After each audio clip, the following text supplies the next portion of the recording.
So I wrote this story because of my crazy Brooklyn neighbors. It's like, when you're like a poor kind of like temp worker, you live in those apartment buildings where people are fucking nuts. So this is about my nutty roommates. It's called Boyfriend, right? That's gonna be a part of this. Boyfriend. I should have been careful with the weed. Most people it just fucks up, but me, it makes me sleepwalk. And wouldn't you know, I woke up in the hallway of our building feeling like I'd been stepped on by my high school marching band. My ass would have been there all night if the folks in the apartment below hadn't been having themselves a big old fight at 3 in the morning. I was too fried to move, at least right away. And boyfriend was trying to snake girlfriend, saying he needed more space. And she was like, motherfucker, I will give you all the space you need. I saw him at the bar. I knew boyfriend a little. I saw him at the bars and saw some of the girls he used to bring home while she was away, and I knew he just needed more space to cheat. Fine, he said, but every time he went for the door, she got to crying and would be like, why are you doing this to me? They sounded a lot like me and my old girlfriend Loretta, but I swore to myself that I would stop thinking about her ass, even though every Cleopatra-looking Latina in the city made me stop and wish she would come back to me. By the time boyfriend got himself out of the apartment, got himself out in the hallway, I was already in my apartment. Girlfriend would not stop crying. Twice she tried. She must have heard me moving around right above her, and both times I held my breath until she started up again. I followed her into the bathroom, the two of us separated by a floor, wires, and some pipes. And she kept saying, ese fucking pepetón, and washed her face over and over again. It would have broken my heart if it hadn't been so damn familiar, but I guess I've gotten numb to that sort of thing.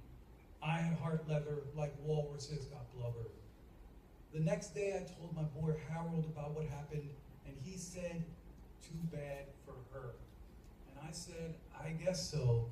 And he said, if I didn't have my own woman problems, I'd say we should go comfort the widow.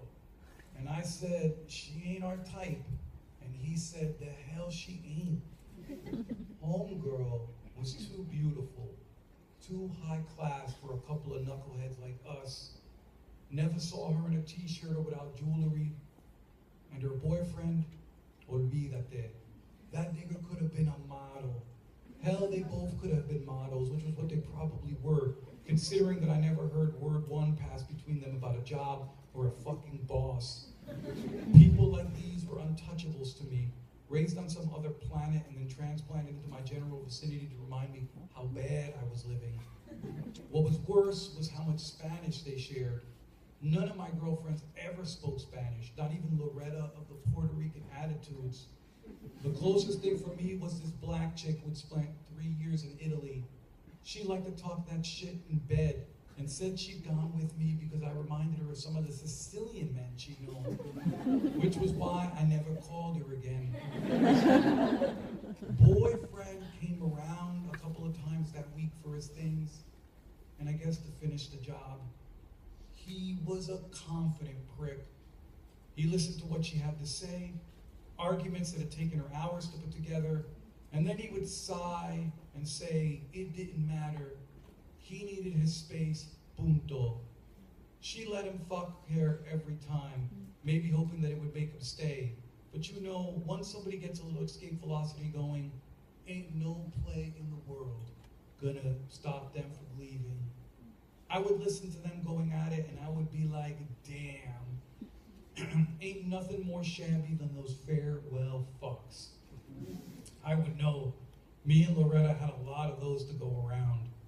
The difference was we never talked the way these two would about our days.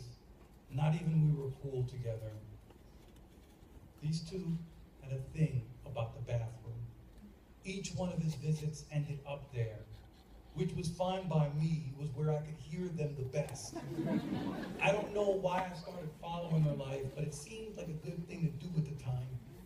Mostly I thought people, even at their worst, were pretty fucking boring. I guess I wasn't busy with anything else, especially not with women. The bathroom. Girlfriend talked a mile a minute about her day, how she saw a fist fight on the sea, how somebody liked her necklace, and boyfriend with his smooth Barry White voice just kept saying, yeah. They'd shower together, and if she wasn't talking, it sounded like she was going down on him. All you would hear down there was the water smacking the bottom of the tub, and him going, yeah. He wasn't sticking around, though. That was obvious. He was one of those dark-skinned, smooth-faced brothers that women kill for, and I knew for a fact, having seen his ass in action at the local spots, that he liked to get over on the white girls. She didn't know nothing about his Rico Suave routine. It would erect her. I used to think those were the barrio rules. Latinos and blacks in, whites out. But love teaches you. Clears your head of any rules. Loretta's new boyfriend was Italian and worked on Wall Street. When she told me about him, we were still going out. We were walking on the promenade and she said to me, I like him. He's a good worker. No amount of heart leather could stop something like that from hurting. And we'll stop here. Thank you.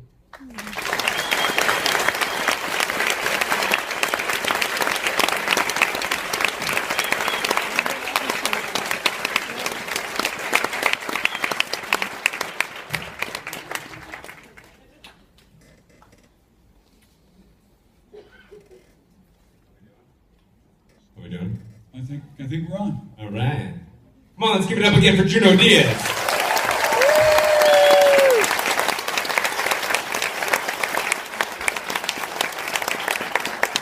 Thank you again, and still over room. I hope you're still okay. I think they're up there. Yeah, they're probably like,